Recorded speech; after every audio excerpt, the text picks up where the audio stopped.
And yeah, I'm excited for this one. Episode 52 of Dreadful Talk. What's up, Hada? How you doing, bro? You mind turning that phone sideways for me? Yeah, I got you. Man, look at that handsome mug right there, man. I got Shahada Artberry joining me this week. Former teammate of mine. We played ball back at OBU. And now I believe you're doing some strength and conditioning coach work. Is that what you're up to nowadays, brother? Yes, sir, man. That's what I'm up to nowadays. Yeah, Hell yeah. been good. Long Yeah, time no no, it's good see. to see you, bro, man. I know, long time no see. I'm really excited for this one. It's good to see your face, man. You said we both played linebacker at OBU. He was outside, I was inside, man. We was in the trenches, man, back in the day. But man, it's good to see you, bro. And I gotta say, man, like, obviously we stay, follow each other's social media and stuff. I try to keep up with what you're doing. And like, I gotta say, man, what you ended up doing fits you like a glove, bro. Like, I couldn't have like picked anything better for you to kind of get yourself into, man. Like you always had that energy. Like I love when we would be in the same lifting groups and shit because you just brought that energy. You led by example, right? Like everybody thinks of leadership as the guy yelling at people to get the weight up, but you really had this way of just kind of being the hardest worker in the room and leading by example, bro. It made everybody want to try to emulate it, man. So yeah, I'm glad you kind of found your way into a profession that seems to fit you like a glove, man. Man, I appreciate that, man. I appreciate the kind words, man. For real, those times that we got to play together and be together and go through everything together, at Oklahoma Baptist and stuff, man. That made us who we are. You know what I mean? So, Yeah, man, it's one of those deals. We wouldn't trade yeah, it for the world. And getting able to yeah, start that up and all that stuff, man. It's times I forever cherish. Um, yeah, man. I mean, I'm blessed to be yeah, doing what man. I'm doing.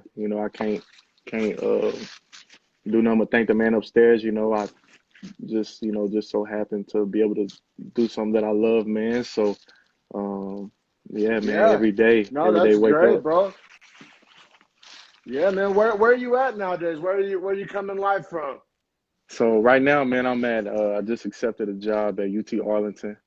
So University of Texas Arlington. Mav up. Oh, nice, So I was at Arkansas State nice. the past 3 years, working basketball, women's basketball, strength and conditioning.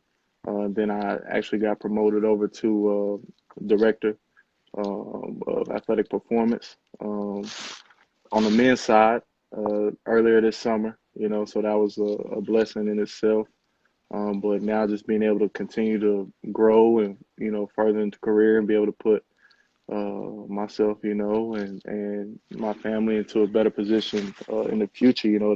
That's Oh yeah. what it's all about. So sometimes you got to make those sacrifices and stuff like that. So it all pays off in the long run. Yeah.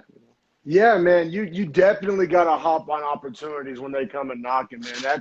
That's where I've gotten to where I'm at, and like you don't get very far in life by saying no a whole bunch. You kind of whenever somebody offers you a chance, even if it's a gamble or a risk, just go ahead and say yes and see let it fall as it may. You know how they say, but no, that's awesome, man.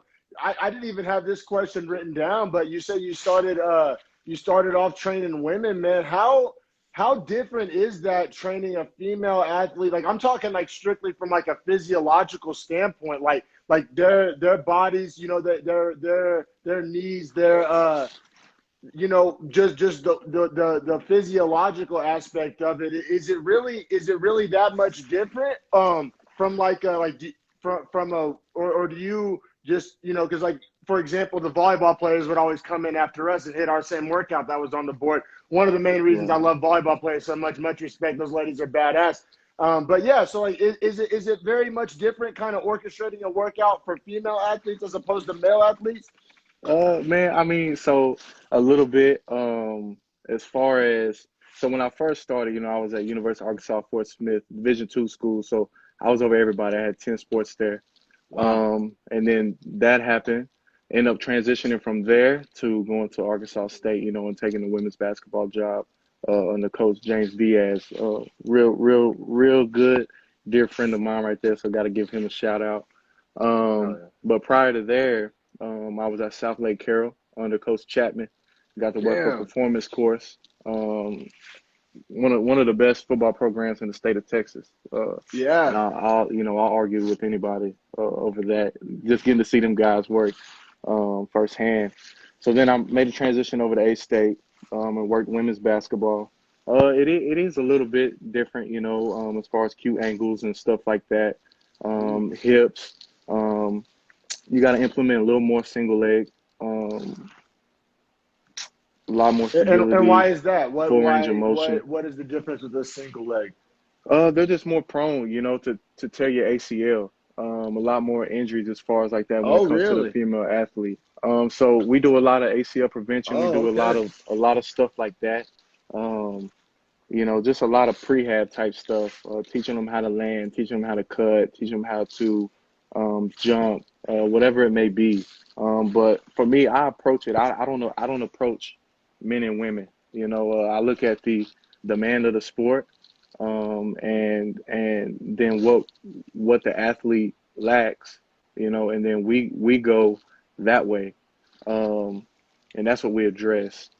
So for me, I treat male and female the same. To me, it's no double standard. I'm gonna warm you up the same. I'm gonna lift you the same. We're gonna approach everything the same. Sometimes I feel like we get put in a bubble or a category that, oh, since you're a strength coach for men, you only do men, or you do a strength coach for women, you're only for women. When really a strength coach is a strength coach. A coach is a coach. Yeah. That goes along with anything that you do. Like if you're good at what you do, then you'll build them the right way, and they'll see fit to it. So for me, my biggest thing, man, is just get them to believe in you, and you believing in them. You showing them that you care. You know what I mean? So for me, that's the Yeah. main deal, because you can write anything down, and as long as No, they know that you care and stuff like that, yeah. then they'll run through a brick wall for you and stuff like that. So that's just the Yeah. biggest thing for me. But nah, I mean, it's not really No, much a difference. that's dope, man. Yeah. Yeah, man. No, and a lot of people don't realize that, maybe never played sports, never played sports at a high level, that like you probably spend more time with your strength and conditioning coach than you do with even your position coach, or damn sure more than you do the head coach. People Mhm. that don't play sports think that like you're always talking with the head coach. And that's really not the case, at least in my experience. The head coach is, it's almost like if you work at a company, how often are you rubbing elbows with the CEO? Not that often. You're going to be talking to your manager and people in your department. And a football program is really no different.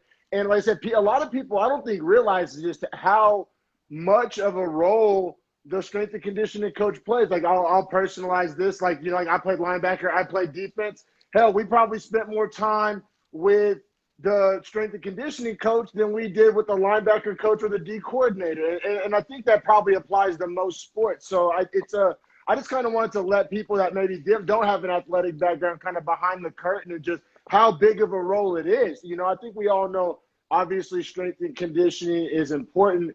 And I also think a lot of people, like they see these college athletes, these pro athletes, and I think a lot of people, that guy drinking, a beer at the bar, watching a fight or watching football or whatever the case may be, they think, oh, these guys are just freaks of nature. These guys just hit the genetic lottery. And I really don't think, most people realize like the transformation athletes go through from their freshman year to their senior year, or, in the pros from their rookie year to a couple of years in.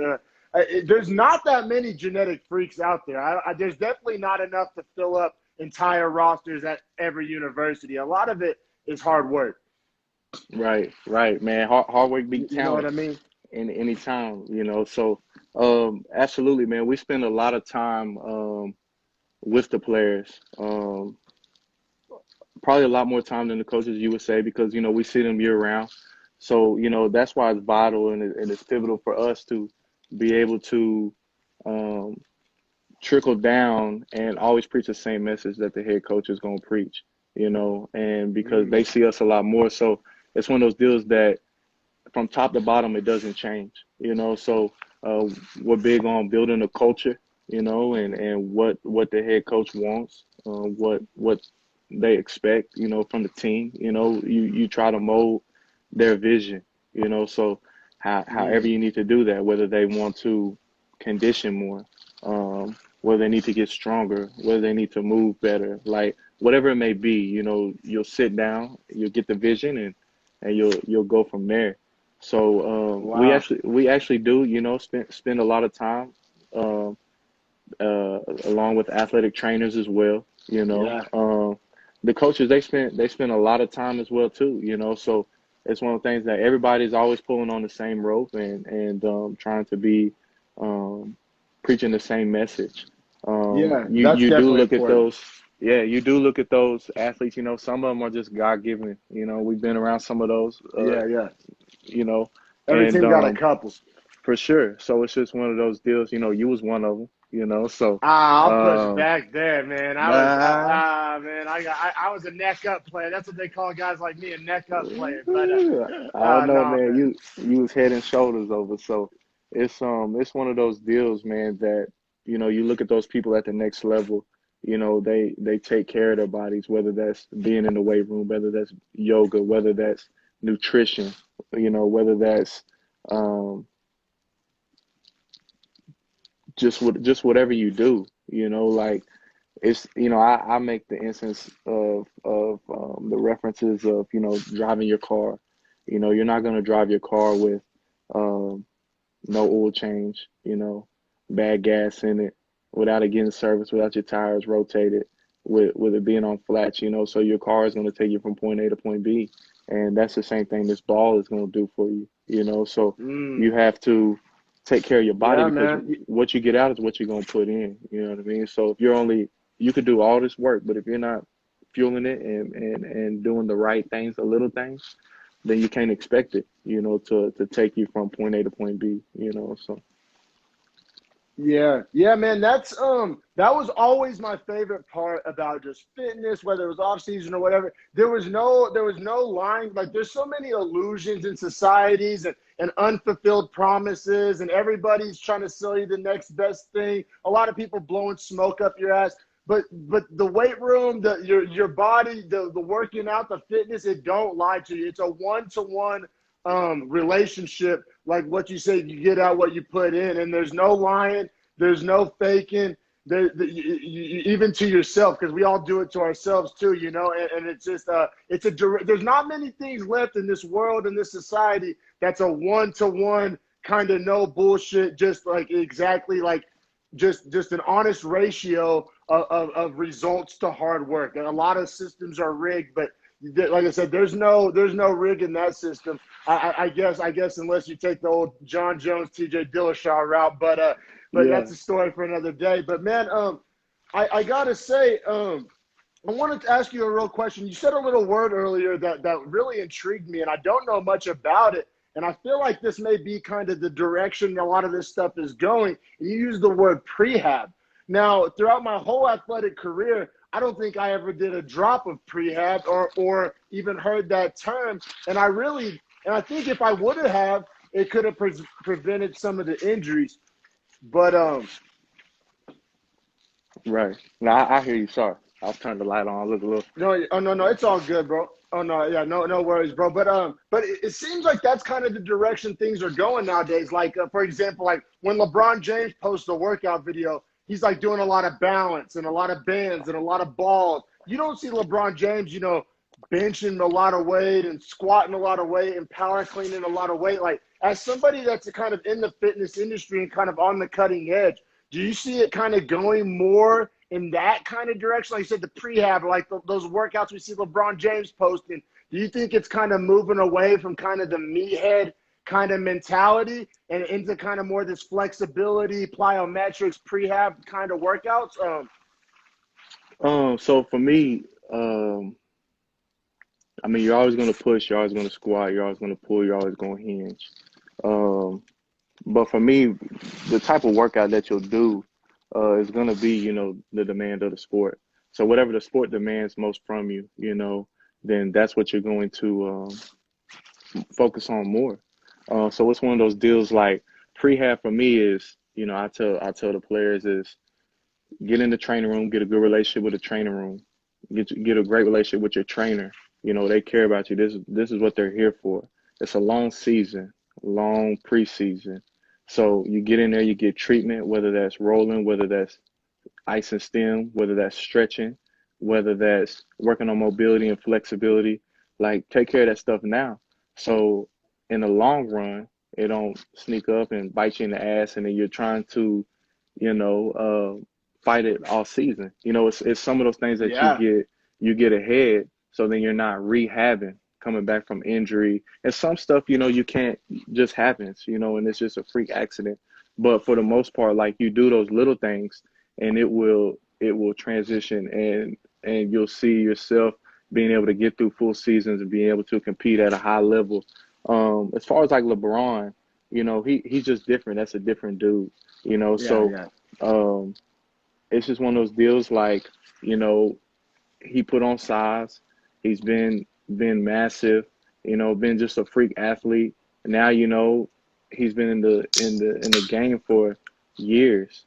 So it's one of those deals that now he doesn't have to be as big. Now his fundamentals are better. Like he's able to kind of like you look at Ray Allen. You know, he used to come in. A lot of people forget about Ray Allen. He used to come in there and punch on your head. You Milwaukee know, Bucks, Ray Allen. yeah, Yeah. yeah. So then now, you know, he transitioned in his later careers, he didn't have to do that. You know, he just had to spot up and shoot. He still get to the rack if he want to. So he evolved, you know. So it's all about, I feel like, the time and place, where you're at in your career or what you're trying to accomplish. What is your role? What can you do better at? What do you see fit, you know, to help yourself, but to help your team as well. And so, I mean, for me, I like to get after in the weight room. We're gonna go heavy, and we'll go light too. You know, so I like to work off That's one thing percentages. I know about You you. know, so we'll you know, we'll work off percentages, man, and keep the strength throughout the season. I'm big on that. So I wouldn't say, hey, we're gonna just go in here and put 405 on squat or 300 on bench and let's just hang clean and do this and that. You have to adjust to your team and you go to their strengths, you know, and that's what it's all about for me is what's going to put your athletes in the best position possible for them to be successful. It's okay to fail in the weight room and fail in conditioning and fail in wherever, you know, you make it as hard as you can. So whenever they get to a game, it's a controlled environment and practice, and when the lights come on, they're able to show out, you know, and they see that everything that they've been doing leading up to this point in time transitions, you know. So a lot of stuff that we do in the weight room, I try to transition it to be a basketball movement for them to where they're like, oh, why are we doing this? Okay, I'm glad you asked. This is why. Because you do this same type of movement in basketball. Oh, okay. So then you're putting a closed environment in here, getting their body used to it. And then once you put them out here on the court, it's second nature. You know, their body's used to being in that position, used to Okay. having that load on them. For me, it really just depends on the demand of the sport, man. So there'll be days that we'll load up, absolutely. And there'll be days that, you know, that we get volume in and stuff like that. So, Nice. Yeah, a good balance is always yeah. That's always, especially for an athlete. Like there's a difference between guys at 24-hour fitness that are just trying to look good for the gram, and then actually trying to like be able to right. perform better. You know, I think a lot of society does kind of confuse those two things, man. I gotta say, so obviously you're a very fit guy. Always was first team all body in our locker room. What is that important to you? Because like I remember distinctly, bro. Like I ain't gonna say no names, but like we had some essentially some fast strength and conditioning coaches, and it's like Yeah. I always kind of had to take what they say with a grain of salt. It's like, oh, did you read this in a book somewhere, dog? Because you ain't been doing this, and it was always hard for me to kind of give them the benefit of the doubt and really buy in, I guess. Like you said, that culture, that Right. buy-in, and it just seemed kind of hypocritical to me. Like human brains pick up on patterns, and it ain't hard to see that, you ain't practicing what you preach. And so is that something you pride yourself on, is kind of leading by example and being fit yourself and kind of not being a hypocrite as a strength and conditioning coach? You know what I mean? Yeah, man. So I completely see what you're saying as far as looking the part. Because sometimes, if somebody tells you something like going to a car salesman, it's just human nature, and it doesn't mean it's right, So sometimes you look at a car and they can say it's the best car on the lot, but if you see a scratch on it or something, you're like, man, this ain't the best car on the lot, So for me, I was always a perception guy myself, and it wasn't right. Because sometimes like people know it like the back of their hand, But for me, I'm not gonna ask them to do anything I haven't done or won't do myself, So it's one of those deals that anything that I put them through, I'm doing it with them, or I've done it, or I know it works, or there's been a lot of research. But at the end of the day, I'm not gonna ask them to do something that I wouldn't do myself. So yeah, I try to look the part, because I feel like that does help people in the society that we're in, to be able to want to buy in and be like, okay, dude does know what he's talking about, or okay, well, he looked like he on the right track of doing things, So it's just one of those deals, Yeah. man. That yeah, I mean, I take pride on that, wanting to stay fit, wanting to stay healthy, because if that's what I'm doing and that's what I'm supposed to do and put, these kids, these young women, young men, in the best position um, to perform, but also live a healthy lifestyle, and the coaches trust me, the parents trust me, stuff like that, and then eventually the young men and women will trust me. It's one of those deals that, if not, I'm doing them a disservice. I can't ask them to do something that I'm not doing myself, you know. So for me, Yeah, man. that's big on it. Yeah, no, I mean it's any walk of life, right? It's like you're not gonna have a homeless guy handle your taxes, and you're not gonna at the same front. I don't really want some skinny Instagram model serving my barbecue. You know what I'm saying? So it's like you gotta look the part, as you say, and yeah, I think that's important just to help create that buy-in, help yeah, just I think that buy-in is really that key word, because you essentially selling something, and you got to get them to buy it. And like I said, yeah, I don't want the skinny Instagram model serving my barbecue sandwich, and I don't necessarily want an out of shape strength and conditioning coach. You know what I mean? So, but yeah, no, good points, man. I definitely respect that about you. You walk the walk. You don't just talk the talk. It's real easy to just say shit with your mouth. You know what I mean? It's Right. a different thing to live it, man. I respect that. No matter what that translates to, anybody that's essentially practicing what they preach, I respect that, regardless of the field or lane, and you definitely fall in that category. Now, let me ask you this, man, kind of a controversial, or I definitely know you'll have an opinion on it. Everybody kind of in that world does. Are you a big supplement guy? You all natty? You reckon you would you rather tell somebody to drink some protein shakes or eat a bunch of chicken breasts? Like what's everybody kind of draws their line in the sand, which camp they're in. What's your thoughts on supplements? Right. So my thoughts on supplements, man, is real food. Get it in real Okay. food. Get your meals in. Supplements are a perk, man, just to top it off, just a little extra bonus.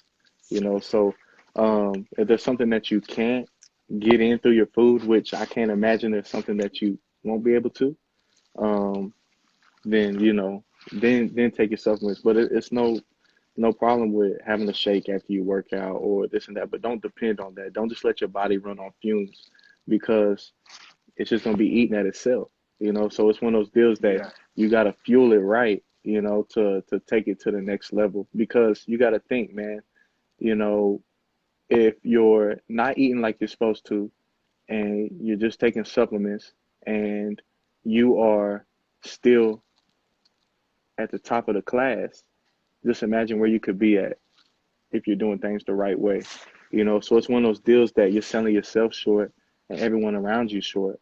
So it may not catch up with you right then and there, but in the future it could.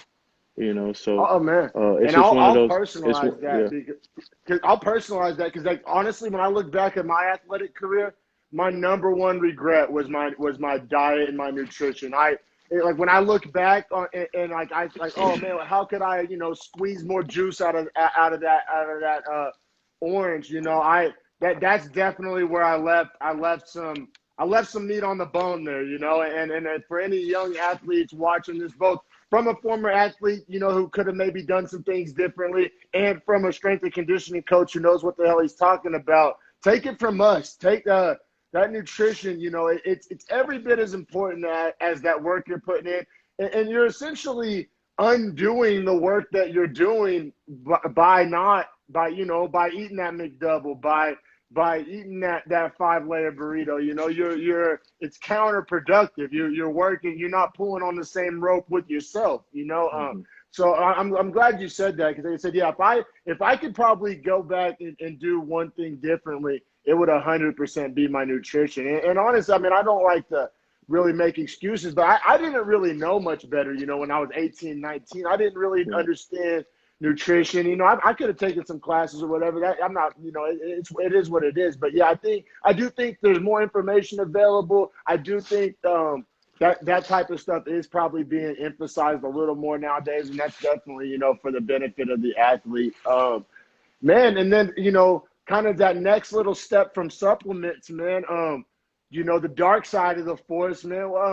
What's your thoughts on, PEDs, steroids? And I think it's honestly two conversations, right? Because like there's people in the NCAA or, that have agreed not to take them. And then Right. there's just, like I said, that guy at 24-hour fitness trying to get in shape. So what are your thoughts kind of in those two different perspectives, or when it comes to PEDs and steroids? Um, picking back up on the nutrition thing, that was something that you and I, when we went to OBU, we didn't have much of that, So it's one of those deals like we were just fending for ourselves. Nobody really taught us how to eat and what to eat and when to eat and all that. So that's something that I feel like just being able to be in the game from seeing Division II coaching wise, playing, and then coaching wise to going to the Division I level coaching wise, like you kind of see the demand and the transition and the importance of it, that they're able to instill, in the athletes that, we didn't have. So now it's starting to make a transition to where everything is starting to be, so much more in tune and up to date.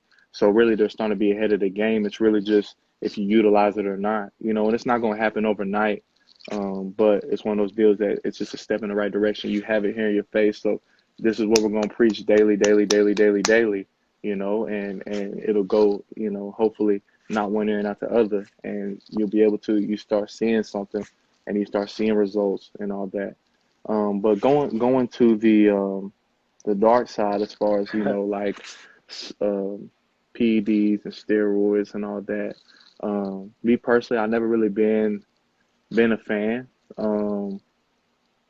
I mean, to each his own, but I feel like you go into the gym, you work hard, you get it in, you'll see the results. I feel like we live in a popcorn generation that you want it right then and there, so it's one of those deals that nothing worth having comes easy, so I feel like if you go in, you put the work in, like you said, the iron, you one and one with you, it's going to keep it real with you. So there may be some days it kicks your ass, and maybe some days you go in there and own it.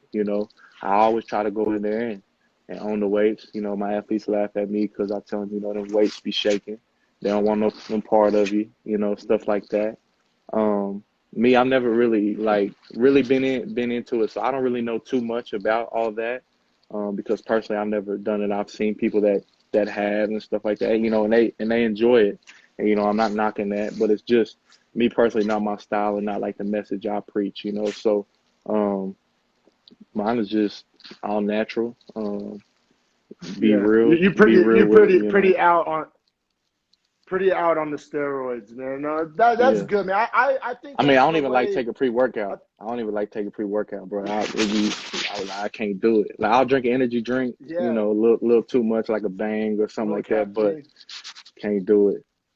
Yeah, no, I feel you. Those pre-workouts can get pretty sketchy, man. And then, like, as far as steroids go, I think the saddest thing about it is, like, if you're in bodybuilding or, like, a non-drug testing bodybuilding league or something, knock yourself out. But I Right. think I think a lot of these young athletes kind of sign up for it under like a false premise of like, oh, if I can bench 340, I will be a better football player, and that's not a 1-to-1 ratio. Like, I Yeah. think you're kind of either somebody's lying to you or you're lying to yourself, or like, you better off getting in better shape, or like you said, getting more flexible. I think as far as if you want to become a better athlete, I guess there's sports like baseball, it may make you hit a ball further, or things like that, or like in fighting, TJ Dillashaw took the EPO, it helps with your cardio.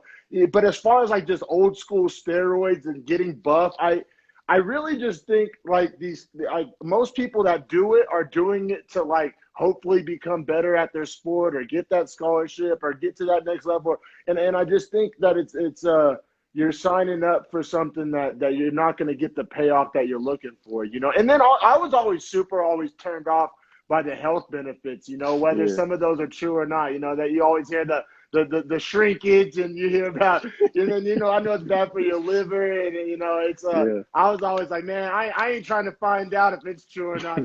That may be some bullshit, it may not, but I think I'm gonna sit that one out. But yeah, Not man, firsthand but experience, huh? I do no firsthand experience, but I also see I kind of struggle too, because I'm real big on like personal freedom, and even people's right to kind of experiment with drugs and things like that, just my personal beliefs. And it's like, so you're right, like to each their own. I don't feel like I should be the one telling anybody not to do it, but I think I would tell like a young athlete that's wanting to do it to try to get better at a sport that's not the Hmm. path to victory. I think, yeah, for sure, man. And then I gotta bring up a funny old story from back in the day, man. Some Ah, shit shit. that if somebody brought this shit up right now today, I would look at them like they were crazy. But this is a thing that happened back in the day. Remember we had a tattoo party, bro? We uh, we had a tattoo party. That's a thing that Yeah. actually happened. We had like 10 people in a small apartment, and we had like this sketchy ass tattoo artist, and Man. we all showed up to football practice the next day with saran wrap on our arms, and Inked the up. coach and the coaches were like, "What the hell did you boys get into last night, man?" I had to bring that up, man. Now, like me, now I'm 27. Somebody invites me to a tattoo party, I think I'm probably gonna say no. But at the time, man, that shit was lit. Man, we love the ink for Oh sure. yeah. In college, man. So, man, speaking of ink, man, shout out Joe. Joe doing big things, huge He's things, doing man. so good. He inked up Trey Young. He has a long list of like celebrities he's inked up. It makes me so stoked to see that. I think I'm gonna try Yeah. to get him on the podcast one of these days, man. But yeah, shout out Joe McCormick. You need some ink in Oklahoma City, hit him up. He's a damn good tattoo artist. And I remember, do you remember, bro? It was actually right before he left OBU. He started tattooing his own thighs and shit. Yep. Remember that shit? We all thought called him crazy. We were like, boy, you tripping. Man, look at him, man. Man. He doing huge Look at things, him. man. And that just also goes to show, I think there's a lesson we can all learn from Joe McCormick, and that's that, because you hear a lot of people say like, oh, put 100% of your energy into plan A or whatever. And Joe's plan A was football, but along the way, he discovered other talents and other passions and other paths. And sometimes I think athletes, can kind of put blinders on, and that's good in some respects to be ultra hyper focused on your sport. But I think, there is more to life, and you may be missing out on like maybe some other talents that you may have, or I just think it is important to kind of, for people, like I said, if Joe McCormick would have only focused on being a good football player, then he may have never discovered his true life's calling. It's a pretty Right. interesting balance there. Yeah, Absolutely. for sure, man. That's funny, man. Quick question up there. There's a lot of people trying to lose that quarantine 15. A lot of people, put on some weight during the pandemic, and like, or just people trying to get in shape or start their fitness journey in general, man. You always see people beginner people that are really out of shape and they get a gym membership or whatever the case may be, they always go straight to the treadmill, right? Hmm. And they always think that's like a good place to start, and maybe it is. But I guess my question for you is, for somebody who's very out of shape and they're trying to turn their life around and they're trying to get in shape, what is like, is the treadmill the best place to start, or is that kind of like an inefficient, boring use of time? I wouldn't say it's inefficient, boring use of time. I mean, that's what a lot of people do. They'll go get on a treadmill, to get on elliptical, get on a rower, get on a Versa climber, stair stepper. You can go out for walks. You can do whatever. Long as you get started, man. Just a step in the right direction. Because that's better than what you were doing beforehand. Yeah, So it's one of those deals that I wouldn't say it's bad. I would say, to each his own. Don't just solely think, oh, I'm only need to get on the treadmill and I'm going to lose all this weight. You can lose weight and get toned by lifting weights. It doesn't have to be the heaviest weight. You know, Less sets, more volume. So it's one of those deals. If you do a little circuit or something, just getting yourself, and you'll be sore. Just something new that your body isn't used to. It's funny, that you say the quarantine 15 because it used to be freshman 15. yeah, So yeah. um, it's one of those deals, man. That as long as you get started in the right direction, then you'll start finding a love for it, and then you'll start wanting to be around it and start to want to do more. So um, I would say, I mean, that's a good starting point. But don't just solely depend on that. Grab Yeah, some dumbbells, grab a yeah. barbell, grab some kettlebells. Like do cycling class, do Zumba, do uh racquetball, like whatever it may be, anything active, swimming, something like that, just to get your body used to it, and then you'll start craving it, and then you'll just want to be around it 24/7. Yeah, man, and maybe I'm personalizing that because I hate the damn treadmill. I don't Yeah, like to be on it for too long, but I see a lot of people, right? They get that first gym membership, and then they'll spend an hour a day on the treadmill, and either they'll be like, "Oh, I don't think working out's for me," and it's like, honestly, if I had to spend an hour a day on a treadmill, I'd probably kill myself. Like, I don't like. I think people are maybe just like missing out, I guess is a better way to put it, like missing out on the benefits, and just how a little more exciting and a little more engaging some of the other workouts and type of things are, man. Hey, bro, and I want to be considerate of your time. Are you doing all right on time? Are you running a yeah, little yeah, low on yeah. time? Okay, all right, No, cool, I'm man. good. I'm good. Awesome. But yeah, man, no, that's cool, man. So personally, what happened to me during the quarantine, bro, I got fit. So like whenever they because I was in California too, like the strictest lockdowns, and Yeah, they closed down all the gyms for like, I mean, essentially a whole year. yeah, And the first couple of months I wasn't even worried about it. I didn't know how this was all gonna play out, but then I started to get a little too thick, bro. I hit them 240s, and like I said, the gyms were still closed.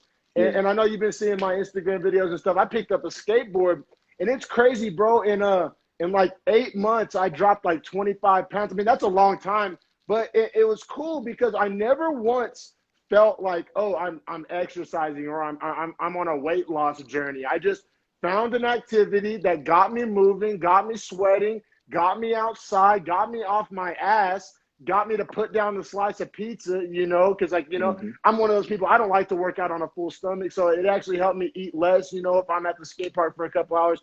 And I think that's something I learned. I learned a big lesson through that I think I wanted to just share with people, is that like it's kind of reminds me of like it's the same way I met my wife. It's like when you're looking for it, sometimes it don't always come. You know what I Right. mean? And like I feel like people put so much pressure on themselves to lose weight, or look at themselves in the mirror after every shower, or stepping on that scale, or getting on that treadmill for X amount of minutes, Hmm. or whatever the case may be, that like if you really just find something that you have fun doing, that is a physical anything, doesn't have to be skateboarding, like I say, it could be swimming, tennis, walking your dog, hiking, I mean, whatever the case may be. But I mean, I didn't think in a million years I would have. I didn't even have that much success when I was actually going to the gym, and I'm actually somebody who knows what to Yeah. do in the gym. And so, yeah, skateboarding has just been this crazy thing I stumbled upon that has probably been the best thing for my like fitness, even probably maybe even better than football. It's just crazy. And like, yeah, I think that so much of it is people just maybe stop trying to lose weight per se and start trying to just live a more active lifestyle and have more fun with your life. Because I got to tell you, man, and my wife started skateboarding too, and it's like we have way more fun when we're out sweating, even if it's hot, than we would have if we were at some bar having drinks Yeah. or at a casino playing slots or just anything where you're just sitting around. Like we tell ourselves that's fun, but you start like it sounds like, as adults we don't really play. It seems like play is like a little kid word, but you can just fucking play and it's way more fun than, sitting around drinking or whatever the case may be. Like so many adults are, as we get older, I'm 27 and like how many of your adult friends like have hobbies, bro? Like I feel like adults don't have hobbies, or if they do have hobbies, it's hobbies that involve sitting on their ass. You know what I mean? Like I think it's really Yes. important to have hobbies that get you up and moving. You know what's neat, you talk about hobbies. I know the same. I mean, it's a hobby to some people, gaming. I can never really get into gaming. I wasn't good on the sticks. I get mad. I want to throw the controller and all that shit. But, I think of Burley, shout out Burley. Shout It's out so Burley, funny to man. me. Burley be on Fortnite, my son,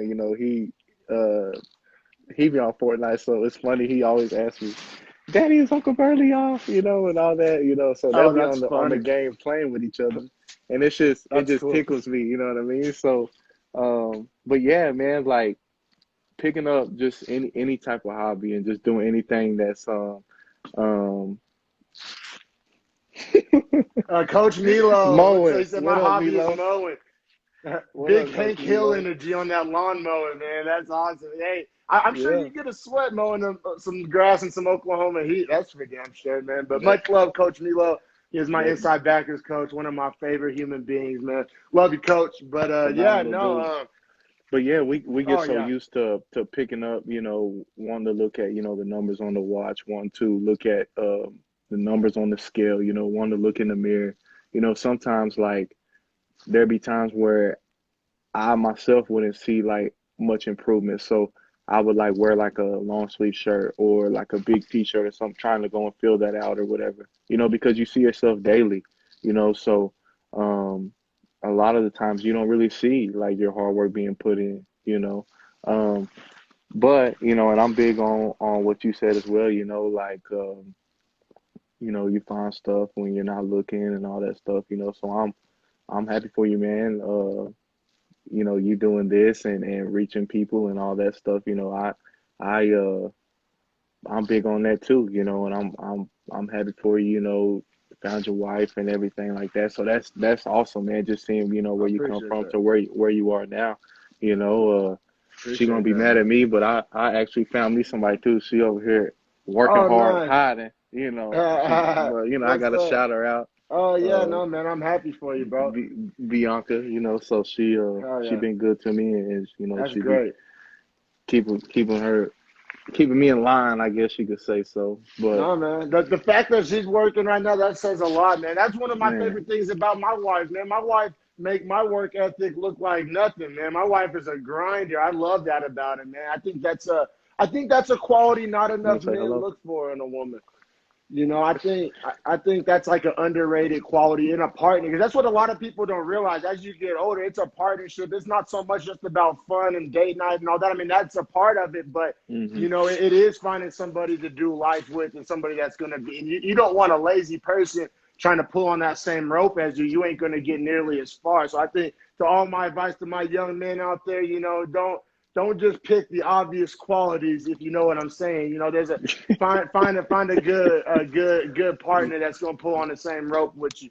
But For sure. man, and then really, I think this will probably be about the last question. We can kind of wrap it up, man. I love talking to former teammates and about this question, especially teammates with kids. And I think your kid, he may even play this sport. But how do you feel about, because, the more that we learn about football, we learn that it is a pretty dangerous game, and all that, the head injuries and all that. But how do you feel about kind of like the future of the game and of like, you know, about the future of like, you know, your own son potentially having a football career one day? You know, is that something? Because usually you get it's very polarizing. Usually you either get like, oh hell yeah, I want my son to be the next Ray Lewis, or you get like, oh no, I don't want that life for my son. I don't want, you know. So how do you feel about? And I don't think there's a right answer, by the way. I'm not. Yeah. I think, you know, I love football. I don't have kids yet, so I'll be interested to see how I feel about it when that day comes. But yeah, as a father, you know, how do you feel about kind of the future of football, the danger level of football, and about, you know, maybe your son playing football?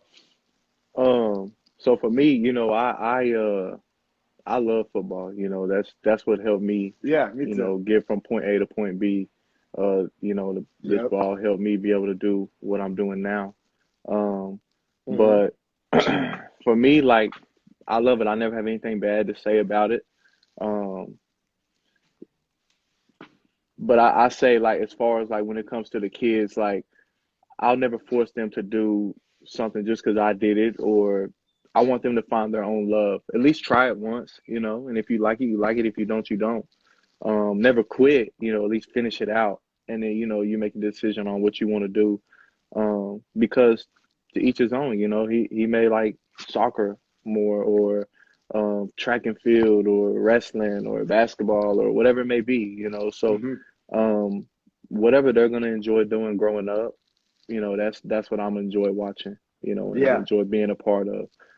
So for me, you know, that's the big deal. I wouldn't say like I want to do this. You know, I always want them to be themselves. You know, never want to be like me or be like anybody else. Of course, you know, little kids they look up to, you know, um, athletes, or you know, celebrities, or whatever it may be. You know what I mean? So, of course, you know, we used to do that stuff growing up. We want to be like Ray Lewis or Ed Reed or whatever it may be, you know. So, Yeah. um, Yeah. but just being themselves, you know, and having fun, and loving what they do, you know. So, um, you know, of course, you know, it's a job, but if you enjoy it, then you have fun doing it, you know, and you'll give it your all, and you won't just go through the motions and everything like that. So, that's big for me. Is I'm a support whatever it may be, you know, and be Yeah. just ecstatic for whatever they choose.